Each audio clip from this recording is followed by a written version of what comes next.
Olá, gente. Professor Leandro aqui. Nós vamos retomar as nossas atividades, começando pela pré-história. Já trabalhei com vocês presencialmente alguma coisa a respeito do tema, já começamos as nossas discussões, mas nós vamos retomá-las a partir de agora, tá bom, gente? Então fica comigo aí para a gente pensar esse assunto. Bom, a primeira coisa que nós precisamos pensar é que aquilo que nós chamamos de pré-história, na verdade, é o período mais longo da história humana. O que surge com a escrita, porque nós definimos a pré-história, aquilo que vai até a escrita, né?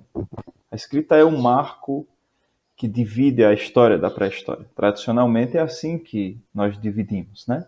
Que nós definimos.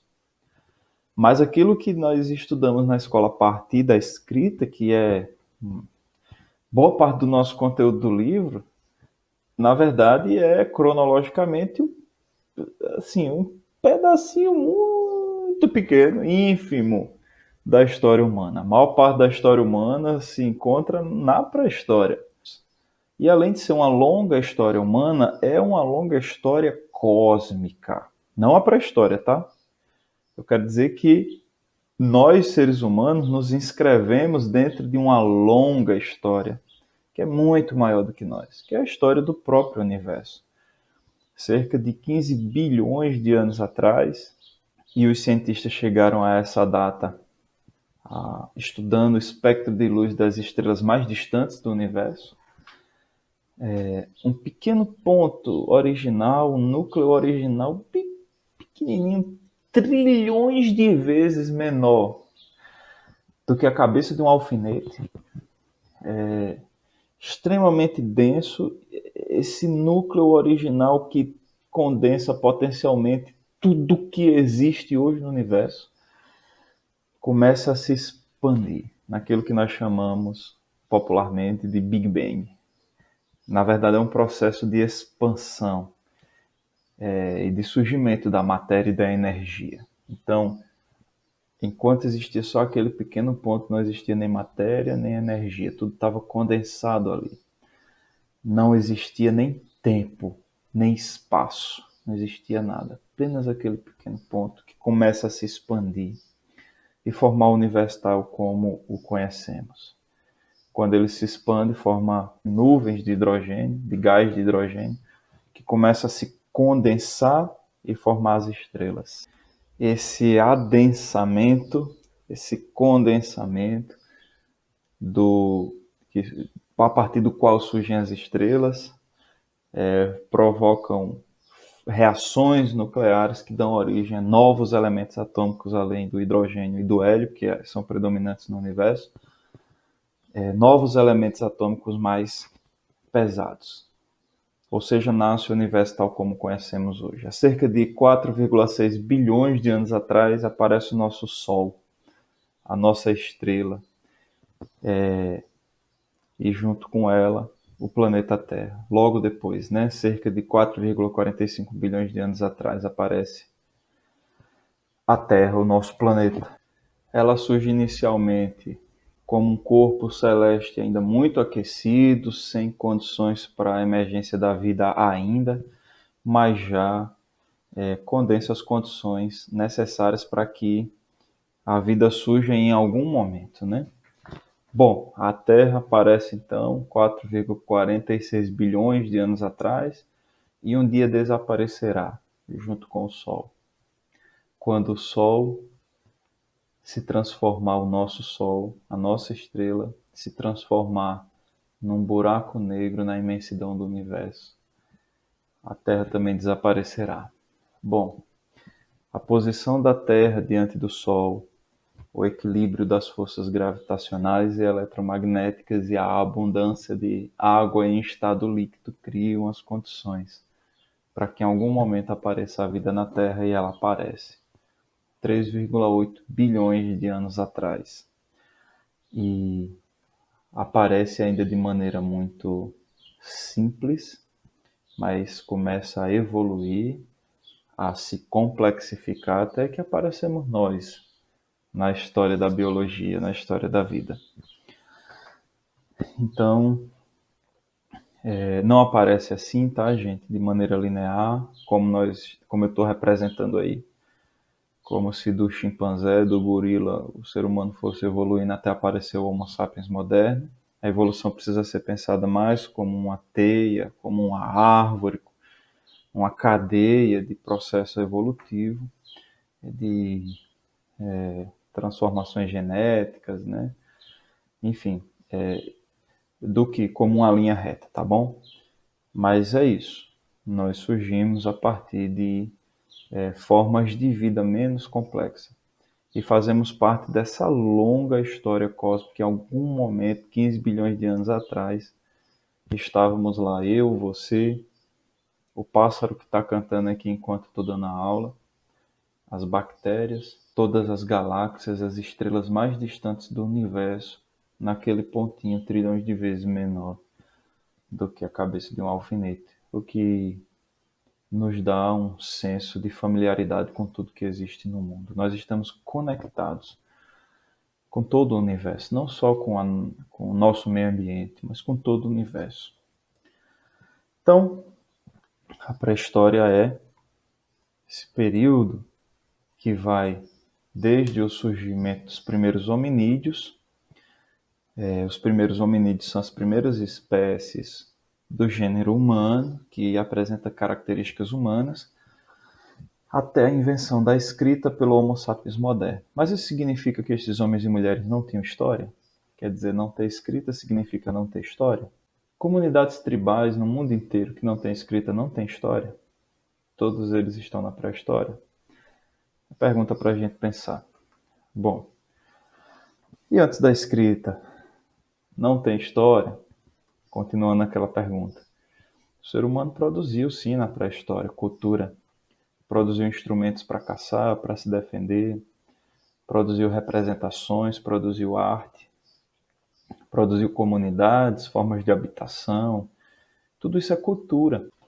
Se nós, na história, estudamos os seres humanos na sua produção cultural, social, então há sim história antes da escrita. Essa definição que separa a pré-história da história a partir do marco da escrita é uma forma preconceituosa de dividir, de pensar a história, né? É uma forma marcada pelos preconceitos dos povos europeus que se consideravam civilizados e com história, enquanto outros povos sem escrita não têm história, né? É uma definição marcada de etnocentrismo que parte da visão daqueles que dispõem da escrita e que qualifica aquele que não tem escrita como alguém que não tem história. Agora, claro, né, gente?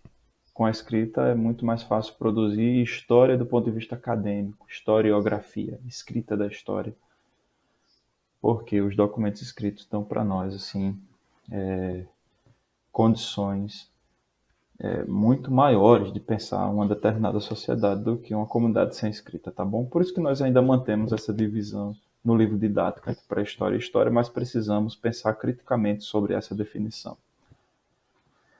Vamos adiante. Então, a humanidade surge na África, de uma espécie mais antiga, a mesma que deu origem aos antropóides, ou grandes macacos, como gorilas e chimpanzés. Teríamos, portanto, um ancestral comum. Nós e os gorilas e chimpanzés temos um ancestral comum. Isso que diz a comunidade científica.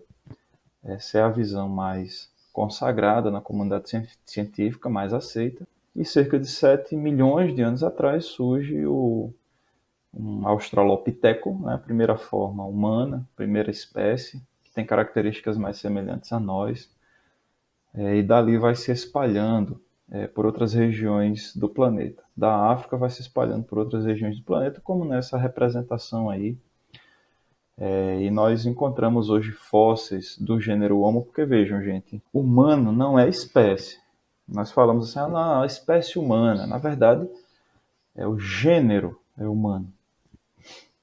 A espécie é sapiens. Nós somos os Homo sapiens. Então, havia, milhões de anos atrás, muitos gêneros humanos pelo planeta. E hoje nós encontramos fósseis de vários homos, de vários seres humanos que coabitaram o planeta, né? Que conviveram pelo planeta. Em algum momento nós superamos todos esses parentes, todos esses esses gêneros próximos a nós, né, todos esses outros humanos.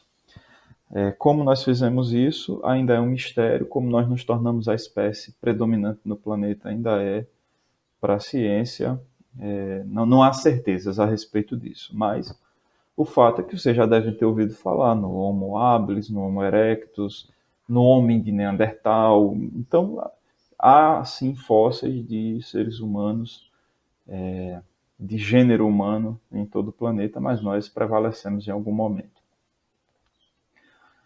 Então, a pré-história é dividida em Paleolítico e Neolítico. O Paleolítico é o chamado período da Idade da Pedra Lascada, em que os utensílios humanos, né, os instrumentos que os seres humanos usavam para realizar suas atividades cotidianas eram pedra, osso, chifre, marfim, está digitado errado ali, né?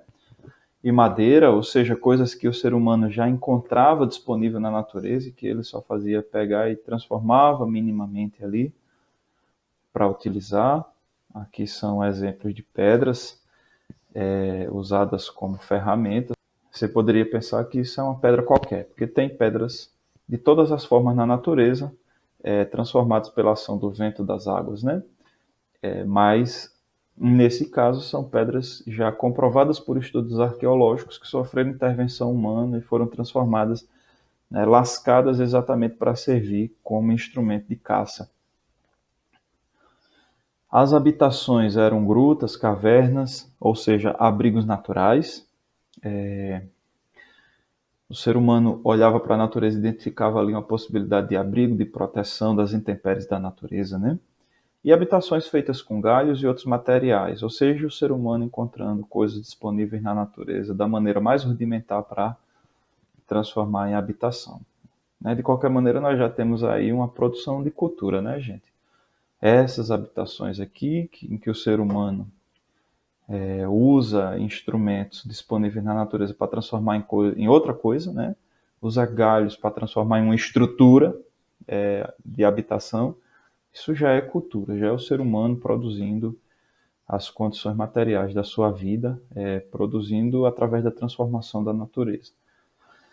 Mas ainda de maneira bastante rudimentar. E aqui a caverna, que é um abrigo natural. Não há esse processo de transformação, mas há o processo de transformação do significado. De olhar para um local como esse e ver não somente uma caverna, mas um abrigo, né? O sentido de abrigo já é um processo de transformação simbólica do ambiente. O desenvolvimento da linguagem em fase inicial. Lembremos que a linguagem é fundamental para a definição daquilo que nós somos dentro do mundo da natureza, né? O ser humano se distingue do restante dos animais justamente por causa da linguagem elaborada, desenvolvida e capaz de simbolização, de produção de narrativas e de ficcionalização, de produzir ficção. É isso que dá a nós enorme vantagem em relação aos outros animais. E eles eram caçadores, pescadores e coletores, ou seja, eles escolhiam aquilo que estava disponível na natureza. E por isso eles eram nômades, porque quando acabava a oferta de alimento numa determinada área, eles migravam para outra. Nômade é aquele grupo que vive se deslocando de um lugar para outro. E eles eram nômades porque eram coletores. Algumas conquistas que surgem na evolução humana, né, na transformação humana, algumas conquistas no Paleolítico. A linguagem, como eu disse, ainda em fase inicial, mas ela será fundamental para o processo de humanização, de transformação para nós chegarmos até aqui, a uma condição em que nós dominamos o planeta, né? Sermos dominantes em relação a outras espécies. O que permite isso é justamente a linguagem, que dá a nós a capacidade de nos articularmos em grupo, em grandes grupos. E ele faz isso por causa da linguagem, que dá a ele a condição de narrar e de construir ficções, como, por exemplo, país. País é uma ficção. Na natureza não existe país. Somos nós que elaboramos isso culturalmente, tá? Através da linguagem. O fogo, que permite ao ser humano se aquecer, obviamente, permite assar os alimentos, o que facilita na digestão, permite afastar predadores, permite facilitar a caça, enfim. E no final do Paleolítico nós temos o aperfeiçoamento de técnicas com a ampliação de utensílios, surge a faca, arpão, arco, flecha, anzol, a formação de clãs, e o surgimento da arte, né? As primeiras expressões artísticas, que são outras formas de linguagem, de comunicação e de representação do mundo. O Neolítico, chamado Idade da Pedra Polida, é caracterizado pelas novas formas de relação do homem com a natureza. Ou seja, se antes o ser humano se inseria na natureza como parte dela, como quem pega, né, colhe da natureza, se abriga nos abrigos naturais, e transforma elementos ali da natureza de maneira bastante rudimentar em instrumentos de caça, pesca e tal. Agora ele é capaz de transformá-la de maneira mais efetiva, de dominar, capaz de dominar a natureza. Então, continuando aqui, de modo geral, durante o Paleolítico, o homem apenas colhia os bens para satisfazer suas necessidades. Enquanto no Neolítico ocorreu uma transformação radical, o homem passou a interferir no meio ambiente, a transformar a natureza de maneira mais radical, efetiva. E aí começa o cultivo de plantas e a domesticação de animais, controlando assim as fontes da sua alimentação. É isso que nós chamamos de Revolução Neolítica, o surgimento da agricultura e da domesticação de animais. Isso permite ao ser humano ser produtor dos seus alimentos e se torna sedentário. Sedentário é aquele que tem local fixo, estável e que não vive se deslocando de um lugar para outro como os nômades. Isso não significa que o ser humano passou a ter mais alimento. Provavelmente passou a enfrentar mais problemas de fome do que antes. Isso não significa que o homem do Neolítico é melhor do que o do Paleolítico, que nós somos melhores do que eles. Não quer dizer que nós temos menos fome pelo fato de sermos sedentários. Temos menos escassez de alimento, né? Podemos produzir tudo que queremos. Não é assim, a gente sabe que não é assim. A partir do Neolítico surgem diversos problemas. Com a cidade surge a dominação masculina, a tirania, as desigualdades sociais, a fome. Uma série de problemas que nós temos hoje no planeta surge exatamente do fato que nós somos sedentários. Então, não significa, portanto, que esses homens são melhores do que os do Paleolítico, tá, gente? Mas vamos adiante. Eu quero só que vocês lembrem disso. Neolítico, o ser humano é fixo, e a Revolução Neolítica é essa revolução que dá ao homem a condição de dominar a natureza. E essa mentalidade neolítica de dominação é prevalecente no nosso mundo até hoje, né? Entre os seres humanos. As principais inovações técnicas: o aperfeiçoamento dos instrumentos de pedra, né? Com a pedra polida. Percebam que há uma grande diferença entre a pedra polida e a pedra lascada. A cerâmica, que permite armazenar alimento e água. A tecelagem, que permite produzir roupas. Casas e aldeias, né? As casas mais complexas. O ser humano agora produz realmente um espaço, um ambiente para sua habitação, com técnicas mais sofisticadas e com significados diferentes, né? Nos aldeamentos, a formação das primeiras aldeias que darão origem às cidades, o surgimento da vida espiritual por causa da agricultura, né? O ser humano agora não é sedentário. Então, com a intensificação das atividades agropastoris, o homem do Neolítico adquiriu novos temores e preocupações relacionados, por exemplo, à variação do tempo durante o ano, a fertilidade do solo, a saúde e a reprodução do rebanho. Então, para enfrentar esses temores, invocava a proteção de forças sobrenaturais, realizando ritos mágicos, e aí temos a representação de como da materialização dessa espiritualidade, né? Aí, ó, são símbolos espirituais, esses objetos que o ser humano produz. O uso da roda, que facilita o deslocamento, transporte, enfim. E novos instrumentos com o uso do metal. É a chamada Idade dos Metais, que em alguns livros vai aparecer separado do Neolítico e outros vai aparecer como sendo a última fase do Neolítico, está bem? Então, a Idade dos Metais pode ser né, é classificada em alguns livros assim, como idade do cobre, do bronze, porque o bronze exige uma sofisticação maior do que o cobre, e do ferro, idade do cobre, do bronze, do ferro, ou seja, uma sequência em termos de desenvolvimento de técnica, né? E aí, bom, a partir da metalurgia, do uso do metal, o ser humano produz vários outros instrumentos, como a gente sabe, e facilita muito a plantação, a caça, a guerra, enfim. É isso, gente. Nós vamos encerrando por aqui esse período da pré-história, que o vídeo já está muito longo. Valeu, um grande abraço para vocês.